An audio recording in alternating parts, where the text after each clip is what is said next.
Hey there, welcome to the Manifesto. I'm Nick, thanks for coming along. I'm here with James. Say hey, James. Hey Nick, how's it going? Pleased to be here. Uh, it's a good one. Thanks everyone for being here. This is our first episode of Manifesto. We're very excited, as I hope you are. Basically, for this first episode, we're just going to introduce ourselves to you, a bit of our story, a bit of our background, a bit of what has brought us to be here talking to you tonight, or today, whatever time it is you're listening. And then give you a brief outline of what the manifesto is all about, what our work's all about, what we're trying to achieve by having this forum. And I guess, why don't you start us off, James? I'll hand over to you. You give us a bit of intros to you, your work, what you do, what brought you to there, and also what your vision is for the manifesto. Yeah, thanks, Nick. I mean, I own and run a company called Man Up, which I founded a couple of years back, and the idea of it really is to help men with their physical, psychological, emotional, and spiritual health. So I kind of see the company that I've created, Man Up and Manifesto, as I guess having similar goals. To me, is that they're, hopefully this is really just going to be a good forum between two coaches that specialize in working with men. And they're actually going to, it's going to start a conversation. It's going to start hopefully a number of conversations around issues, around men's issues, and around life for a man and what it means to be, and really step into the mature masculine. So I guess, as I say, there's definitely parallels between my company and what I see this, this forum as being, and it's just it's going to be another vehicle for me to help create my vision of healthy, integrated men that help to co-create the future with women. So that's a very brief outline, I guess. I'll throw the ball back to you now, Nick, and before I dive in any deeper around my story. Yeah. And I'll let you unpack that maybe a little bit more. Excellent, thanks, mate. I guess very similar to you. I run a coaching practice called Soulcraft, and my focus is working with men, working with teenage boys as well. I've got a teenage boys program. I've got men's programs. I work with men one-on-one, and I also run men's groups. So one of the main purposes I see behind my work, and definitely that comes into the manifesto is just an additional way of being able to do that work, is I see we're at a time in the human story where so much has happened in the last, say, 30, 40 years around the women's movements and the New Age movements, and culture, society, spirituality has shifted so much, but it seems like men are lagging behind a bit, And as a man myself, obviously, I've had experiences myself where it's confusing. What do I do as a man? How do I grow? How do I heal? How do I get in touch with the deeper aspect of myself? How do I get in touch with manhood, whatever that means for me, Because I think there's so many questions when you just say that word, manhood, what it is to be a man. We say it all the time, be a man, man up, all that stuff. Although, what does it mean? What does it mean? So I see this forum, the manifesto, as exactly that. It's the question. What does it mean to be a man today, in today's world? Today is very different to what the world, 10, 20, 30, 40 years ago. Very different to the world that our parents were growing up in. And not only that, we have ahead of us, right now, present moment, some major challenges to face. So how do we as men step up alongside women to deal with these challenges? I see that as being one of the key questions for today, and particularly for men in general. Yeah, absolutely. I sense that there's a lot of cultural pressure on men to be a certain way, and asking for help, and admitting our weaknesses certainly isn't one of those ways that we're brought up as men, to ask for help and to grow. And personal development is a bit of a dirty term for most men, I believe. And yeah, absolutely. But from all of the work that I've done, and the people, the great mentors and coaches and teachers of mine, they agree that men are some 50 years behind in their psychological development compared to women.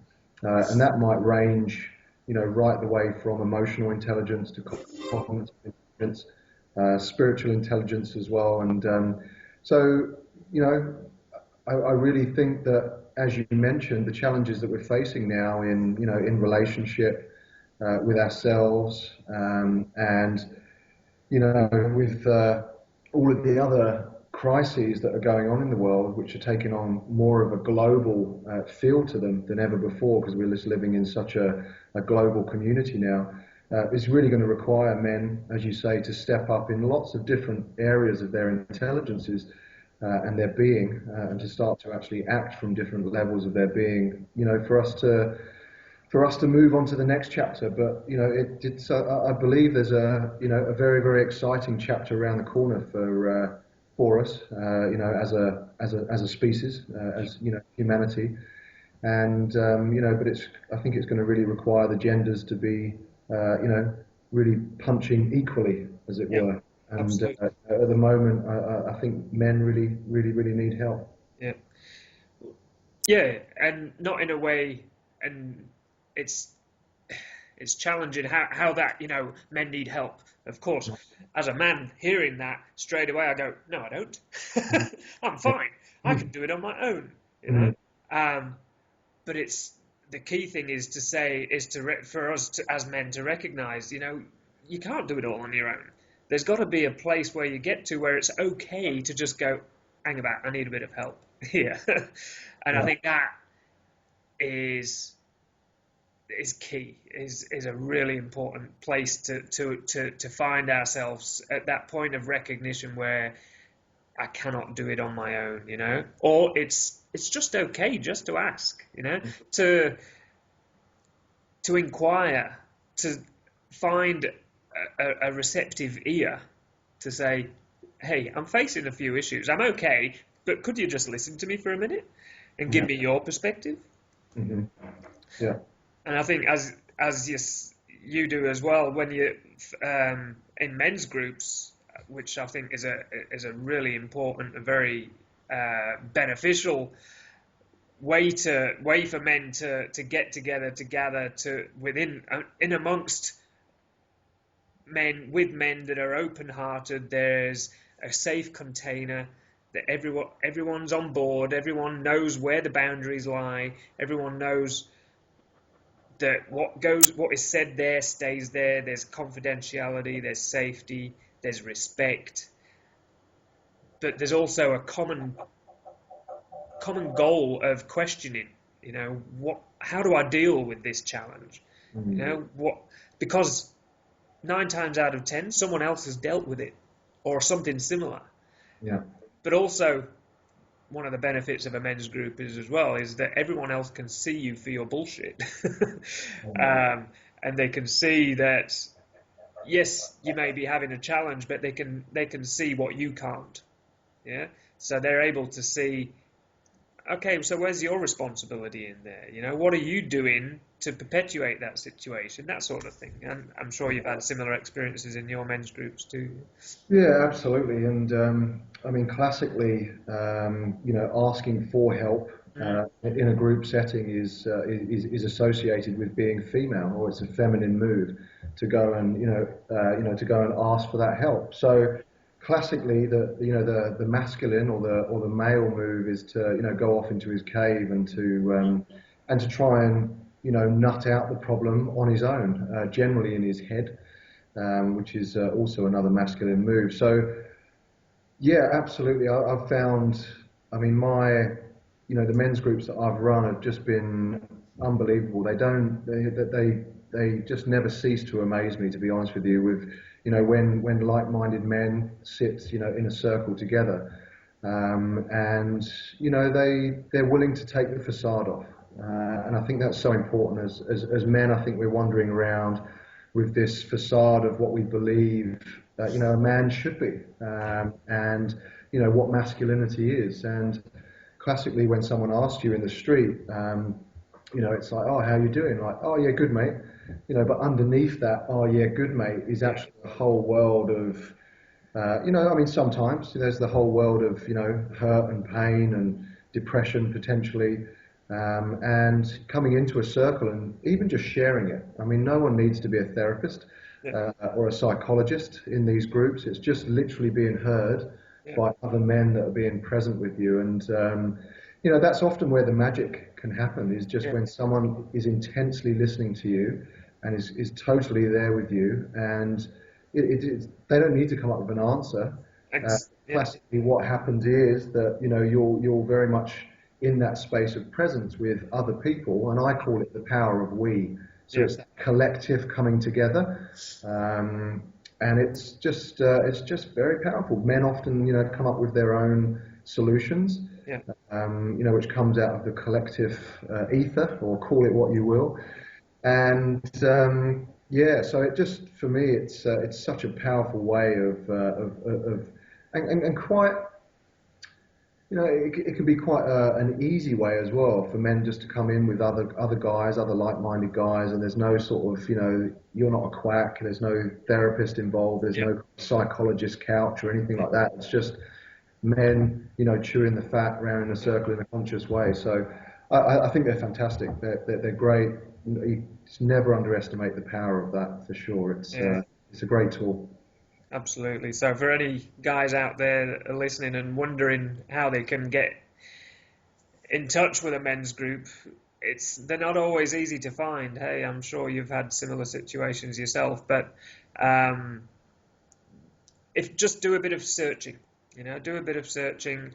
You can definitely ask one of us. We've got a few contacts if we're not in your particular area. So um, get there, get to a men's group. And there's also, you can find virtual men's groups nowadays as well, where you connect on Facebook and everybody can just put their ideas forwards and get feedback, things like that, and or just a way of just venting. I'm really feeling it today. I don't understand my wife or my kids or whatever is going on for you. Um, And potentially start one yourself as well. That's always a Absolutely, really just step absolutely. into your edge. Yep. Just if you've got even just one or two other men that you think, would take you seriously and wouldn't, humiliate you for suggesting something, then just, step into it and start one yourself. You don't have to have a structure. You can just start off with, very, very simple, just around, just, a little check-in, Yeah. emotional check-in, mental check-in, how you're feeling physically, and then just start, sharing with the other guys what's going on for you in your life. And you'll just generally find that it'll unfold, and you'll be there and you'll be like, wow, like 3 hours has gone and we could still keep on talking. Because once men start to talk, there's a whole lifetime of stuff, to come out generally, because we've sat on so many things for so long. So yeah, just step up and start one yourself if you can't find any others around.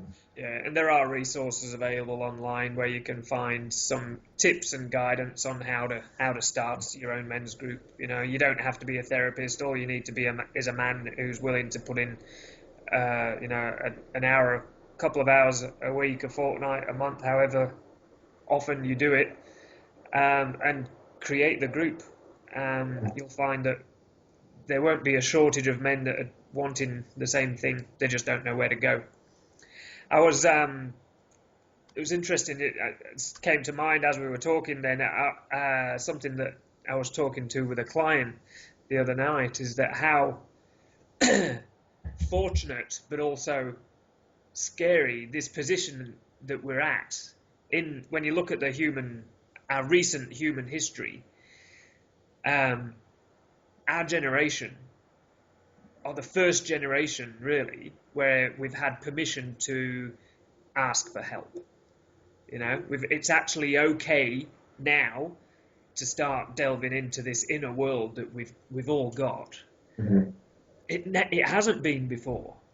So it's no wonder that we're all flailing around wondering how we do it, We look at our parents, I'm 39, I'm not ancient, but I'm not a spring chicken, but my parents wouldn't have had a clue how to ask, how to talk amongst other men about something of depth,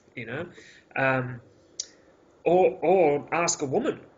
When you look at maybe not our parents, but our parents' parents, how much were men affected by war? You've got 2 world wars that happened last century. The men that did come back from war, if they came back, they were totally screwed. So they would have influenced their families, for them, I'm generalizing, of course, but I'd say probably a majority of those men came back emotionally damaged and repressed that and held it in, and a lot of it was expressed in an unhealthy way through violence, through alcoholism, through drugs, whatever way he found in order to cope with the problems and the pain that he was having. So how that's influenced families, and how that our parents wouldn't have had that positive male role model who's around to have a conversation with. Yeah, and it's I mean, we say it's and certainly was a mass problem, back then, but it's still, looking at the suicide rates in this day and age with what's going on in Afghanistan and Iraq, that actually more soldiers are taking their life than are being lost in combat still. So that very much the shadow of that era is still with us. Maybe not on the same scale because the wars are fought in slightly different ways, and that's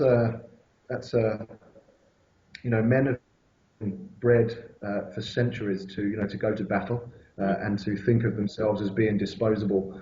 And what man in his right mind would have been sent into war? The man that would have been in touch with himself or in touch with his emotions. Like, you just wouldn't have been able to go and kill dozens of people on the battlefield and live with yourself afterwards. So men have been socialized to cut off from their emotions for hundreds and hundreds of years.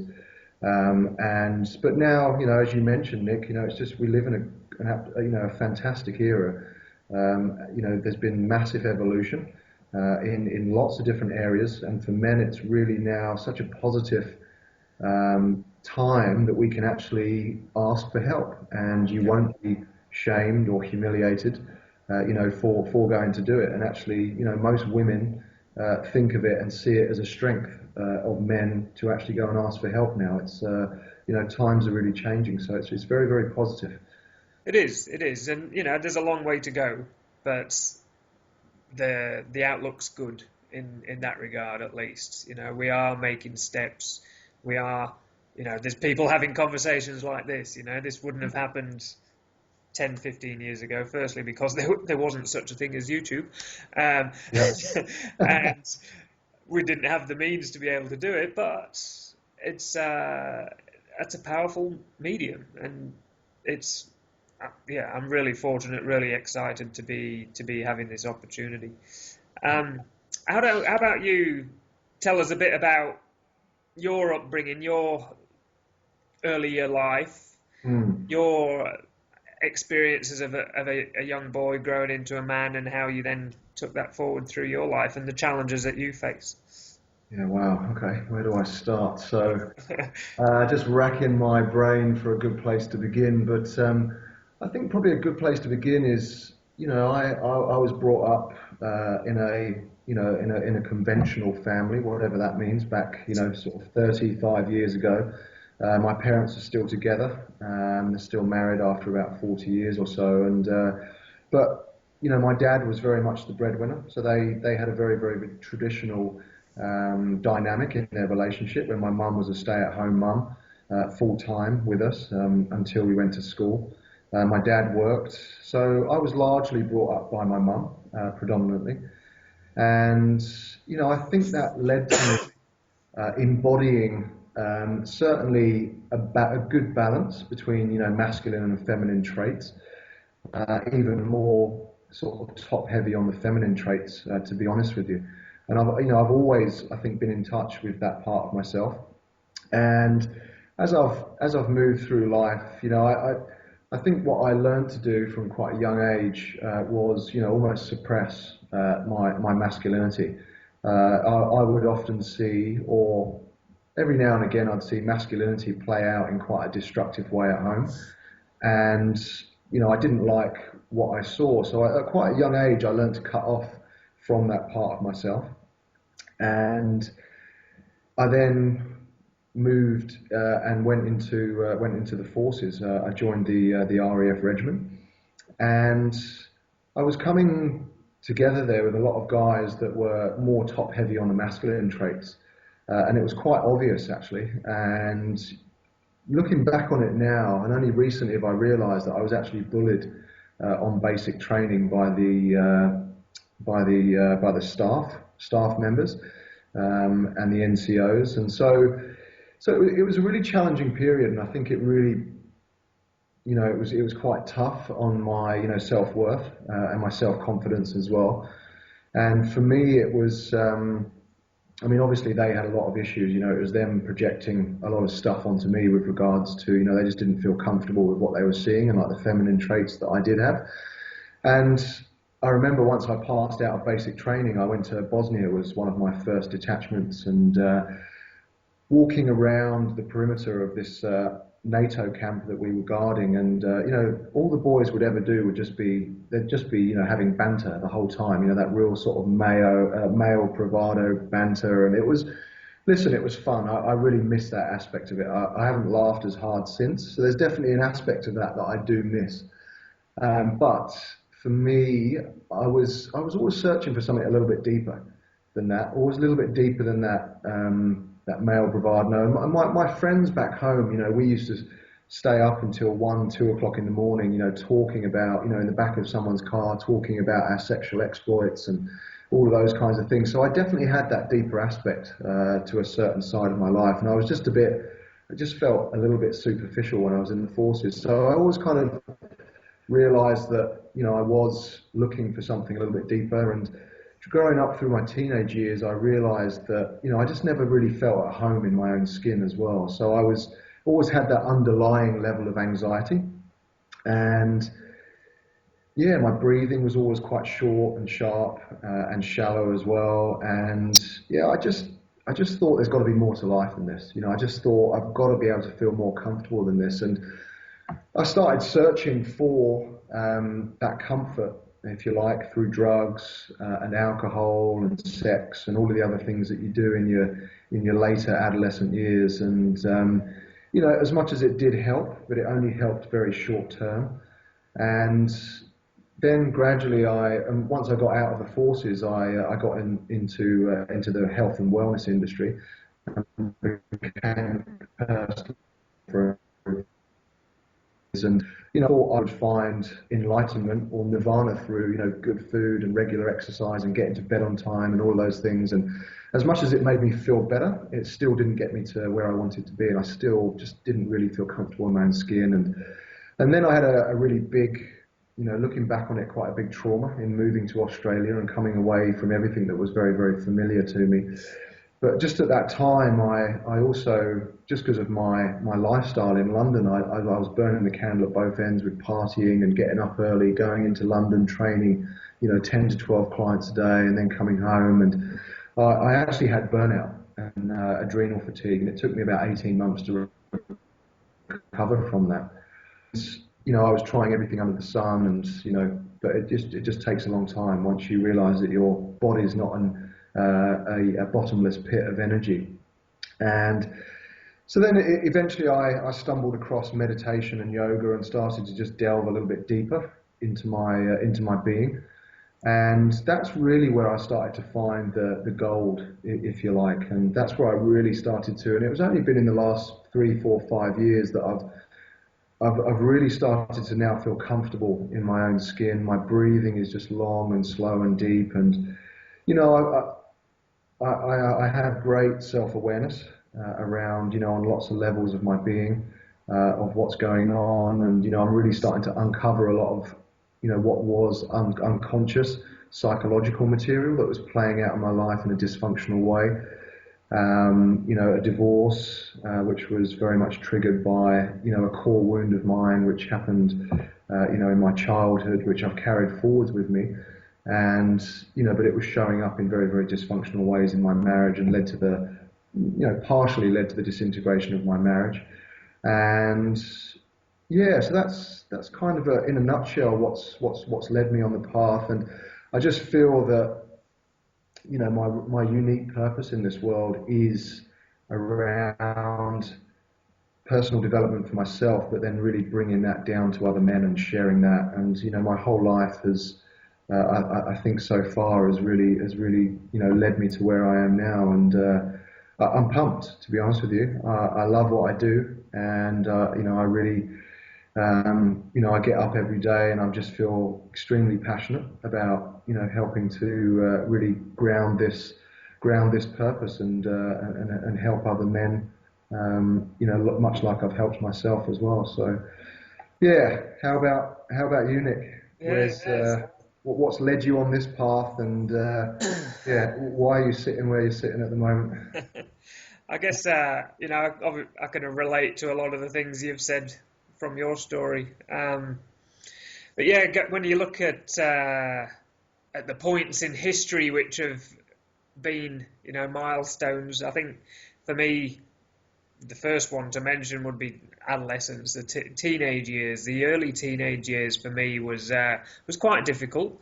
I grew up in a broken family, so I lived predominantly with my mum, with my siblings. Saw my dad fairly regularly, so he was still very apparent in my life, very present. And he was a good bloke, still is.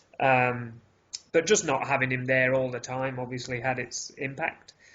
But as a teenager, I was, or as a early teenager, like early high school, I was definitely experimenting with. I was a bit lost, and trying my way to make my identity, as we do at that time. So I tried a few less than healthy ways of doing that. You know, some petty crime, some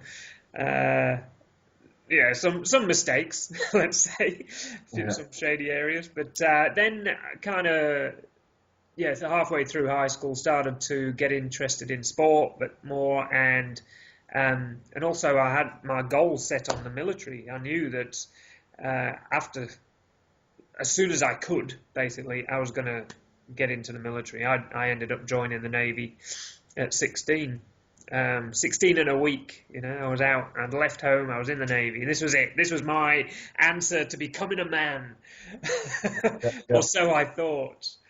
But the reality was that I entered a very rigid and strong institution of little boys pretending to be men, basically. That's what my experience was. It was definitely not what I imagined to be manhood. I definitely came across some of your experiences of bullying, of some very psychologically unhealthy superiors who use their power to, you know, put you down and make you feel like crap. So it definitely wasn't. Whilst I was, you know, I was one of the guys. I was quite into the partying. I was quite into all the other things that came with that military lifestyle, and I definitely wasn't, you know, this oddball, but I wasn't one of them. You know, I didn't feel at home. I didn't feel like this was for me. You know, there's something more to life, and even from an early age, I was always questioning. I was always wondering what is out there. There's more to this human experience than what I'm seeing. but just not quite sure what that was and where to look for it. And then I left the Navy after 5 years, and in my early 20s, I had what I consider now the beginning of my initiation, which is still going on. It recently completed that particular stage, but in my early 20s, I was probably about 22. I was out partying with my brother and a friend, and we ended up upsetting some bouncers in a club, and got removed by some less than pleasant means. And basically, I was beaten up by 5 bouncers and put into hospital, and almost died. Was at that point where it's like, this is it. I've got to say goodbye, At this point, I had a young family, so it was quite traumatic.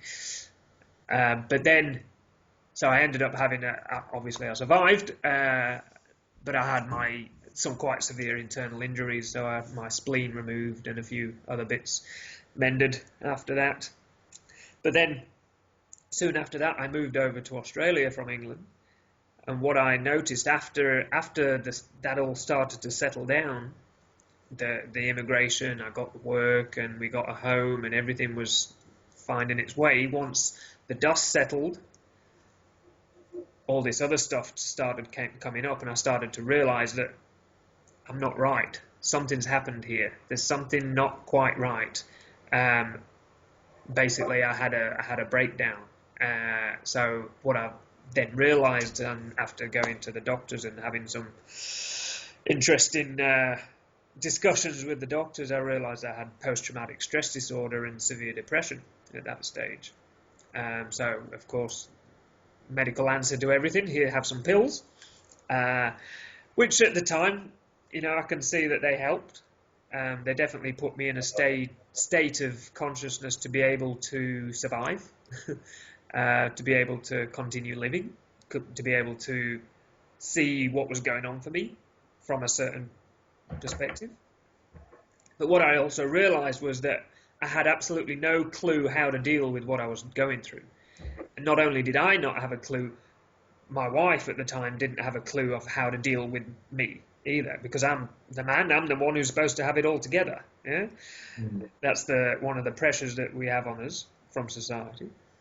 But also, the medical profession didn't know how to deal with me. It was quite shocking for me at that time. So what I quickly realized that this is down to me here. It's up to me to get myself well. It's up to me to learn and understand my experience.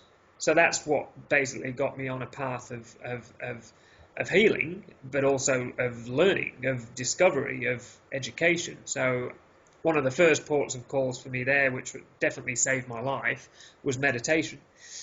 So I started learning different styles of meditation. Firstly, it was through just being able to sleep, because I had high anxiety, so I found sleeping very difficult. So I got meditations to help me, recorded guided meditations to help with my sleep. And then it moved on from there. I learned different techniques, and then created a fairly healthy meditation practice.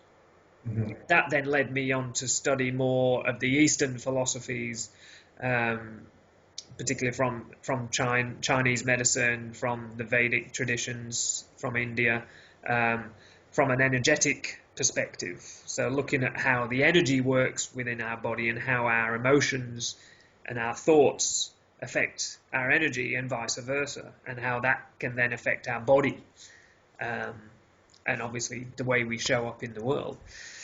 So that was really beneficial for me. But the path there was a very feminine field of study. It was very feminized. I was one of maybe 3 guys on this a course that I did, a diploma of energetic healing. And so it was a very feminine-based education, which was, for me at the time, was perfect, because that's exactly what I needed. But it didn't provide the masculine, so it was unbalanced. So also what I realized after a while was that because of my the trauma that I'd gone through, because it was through violence, it was a very hyper-masculine situation, a very unhealthy hyper-masculine situation. I'd suppressed a lot of my own masculinity. So here I was dealing with all these emotions that I'd never had to deal with before. I had no clue of how to deal with it.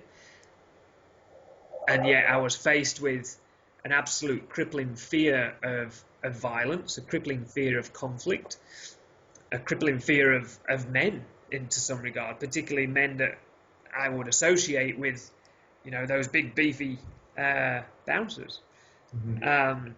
So I tended to gravitate to women and to groups of women, and I always had felt comfortable talking to women as a teenager as well. But over a period of time, I realised, hang about here. Who am I as a man? What about the masculine aspects of me, which I'm not really listening to? So I knew that there was something missing there, and something that I'd been hiding, something that I'd been suppressing, something that had shifted off into the shadow. So I realised very quickly that I needed to do some work there. So then pursued different avenues of study, which enabled that integration, enabled the integration of the masculine with the feminine. Mm-hmm. I find a lot of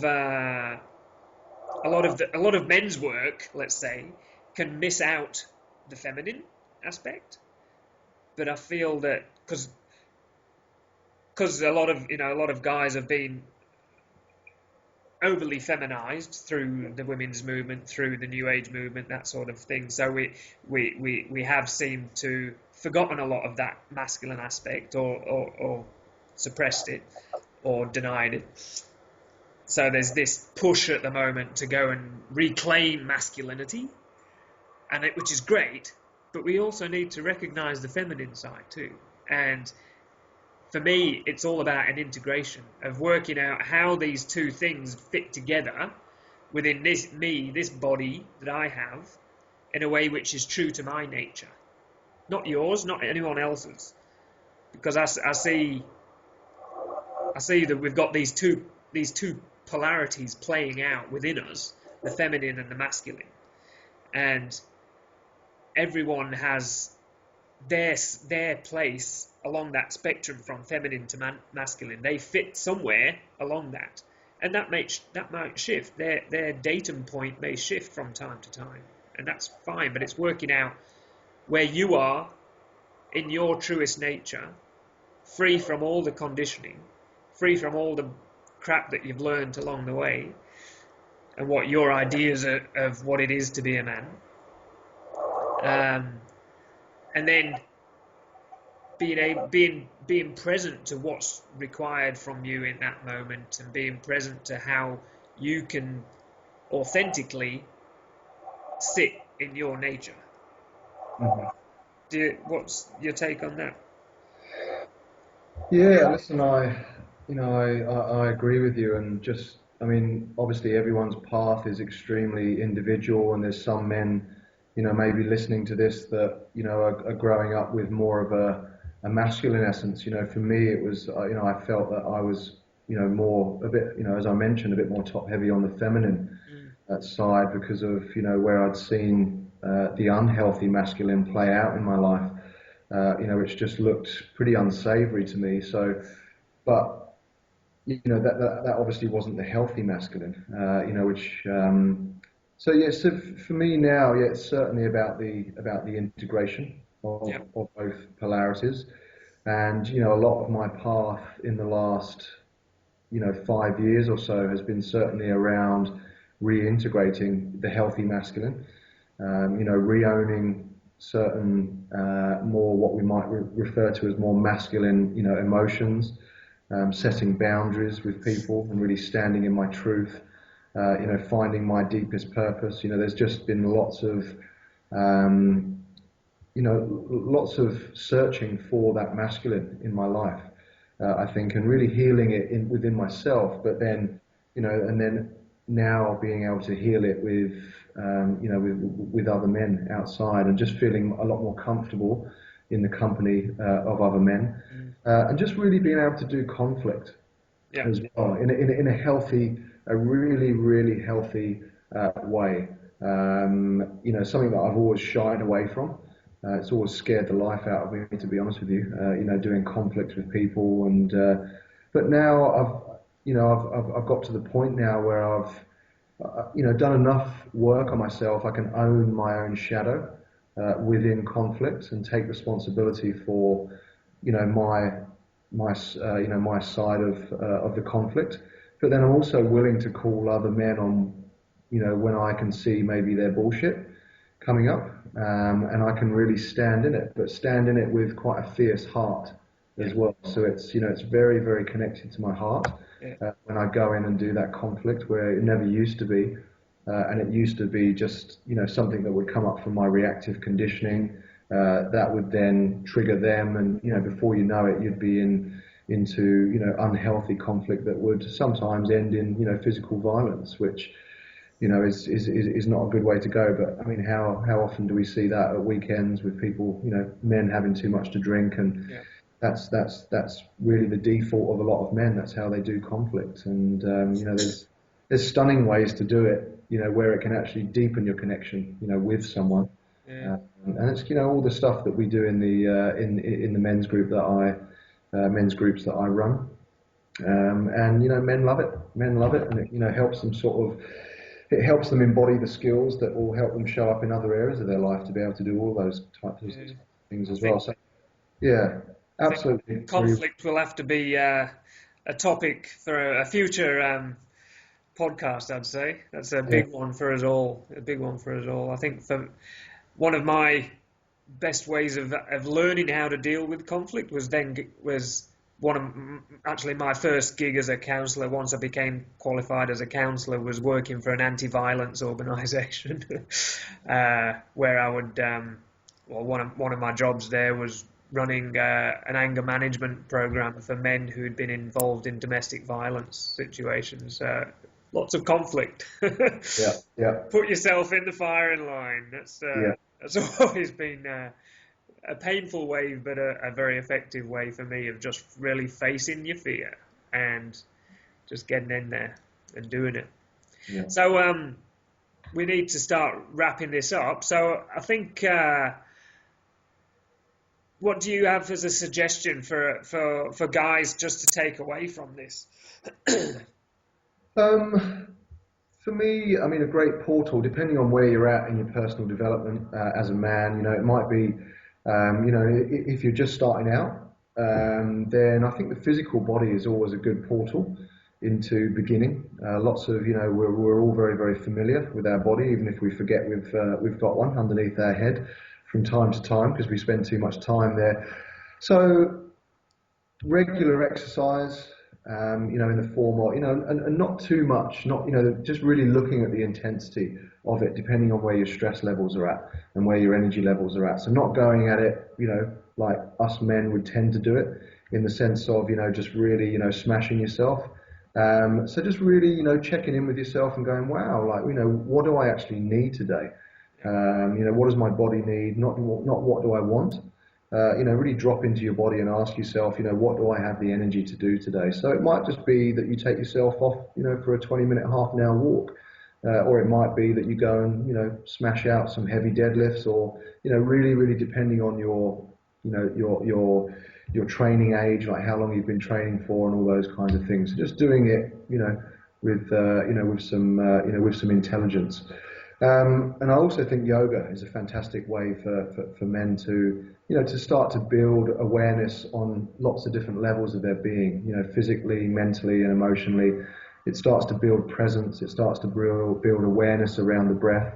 And the breath is just such a powerful form of, such a powerful tool for wellness and health as well. So they, I guess, would be my two suggestions, and maybe sleep as well. Sleeping between the hours of 10 at night and 10 at night and 6 o'clock in the morning, and really making sure you get those 8 hours between those times. It's really the foundation for helping you show up, emotionally and mentally stable the next day. So yeah, I guess there'd be my three takeaways. How about you, Nick? Yeah, I totally agree with you. I'll add there. Well, firstly, when you look at, for me, the key to any sort of personal development, no matter how far on the track you are, is about emotional intelligence, emotional awareness, what I call emotional mastery. So it's about recognizing the emotions that we feel. That's what it comes down to. If I'm feeling an emotion, then it's going to lead me. If I'm not aware of how that emotion's making me feel and how it's making me act, I'm going to react to it unconsciously. So it's about taking some of that power back and actually recognizing, okay, my emotion's not in control, I'm in control. So I can choose to react to this emotion or not. But before we can even get to that point of choice, we need to recognize I'm having an emotion. Like you said, most guys are cut off from here downwards, apart from that little middle area that we seem to spend a lot of attention on there. But we've got this body. Our body is how our emotional self talks to us. So yes, we might be feeling all these funny things, but if we don't actually stop and listen and feel and actually be present with those emotions, how do we ever expect to learn from them, to do something with them, to grow through them? Because the thing is, emotions are always going to be there. They're not bad, they're not good, they just are. They're just an experience that we have as a human being. They're only bad or good when we attach meaning to them. So if there's an emotion that we feel and it doesn't feel very good, let's say anger, sadness, fear, grief, then the minute I try to hide it or avoid it or suppress it or shove it down underneath where I hope that it's just going to go away, then you're losing the message first, and also you're denying yourself an experience and a learning experience. So firstly, in order to gain a bit more awareness of our emotions, feel them. Give yourself permission to feel how you're feeling.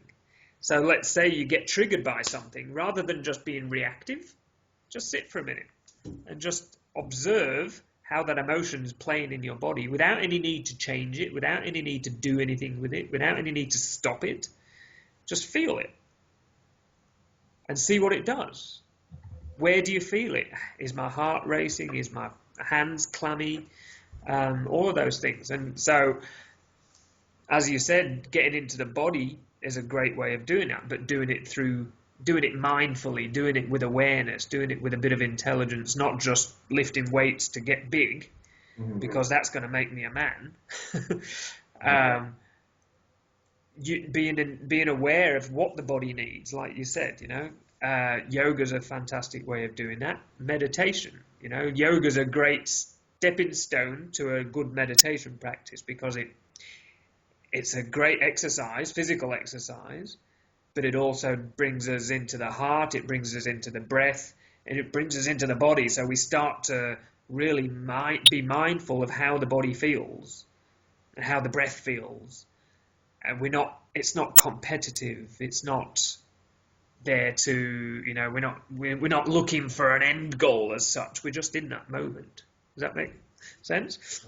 Yeah, absolutely. So, but also, like I said, meditation, there's so many, we're at a fabulous time in the world where there's an absolute smorgasbord of options available to us. And not only that, there's some really good strict scientific research associated to meditation these days. It is something which the medical profession is just grabbing by the horns and really getting into.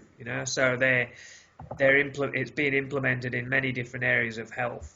and well-being, and that's a fantastic thing for all of us.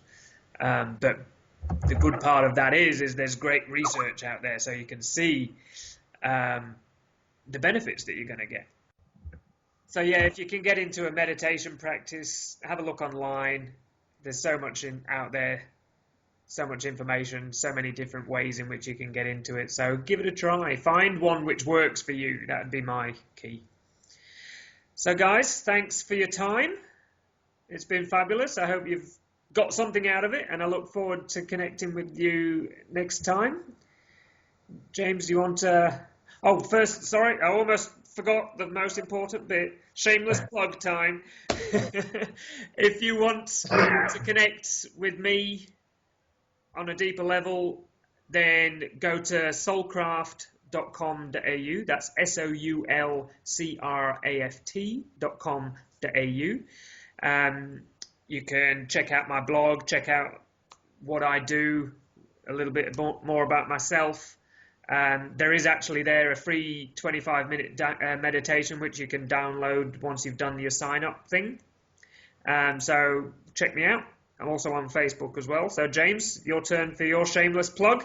Yeah, okay. So my website and my company, it's Man Up. So it's manupproject.com.au. You can learn more about me on there as well. There's a blog. I'm currently undertaking 6 months of celibacy at the moment. Why, oh why, I don't know. But I know. And so I'm blogging about that. So that's another great place that you can start to grab some, self-awareness around, your own sexuality, and see if there's any, synergy between the dysfunction that was showing up in mine and potentially in yours as well. So, but there's also videos on there and a whole heap of other stuff, and just talks all about the services that I offer as well through my company. So yeah, and men's groups as well. I forgot to mention that. That would be a good place to start your journey into personal development and self-awareness as well. Awesome. So yeah. Excellent. Let's sign it out. Until next time, we'll see you later. You take care, guys. Yep. Speak then, Nick. Cheers, buddy. See ya. Bye-bye.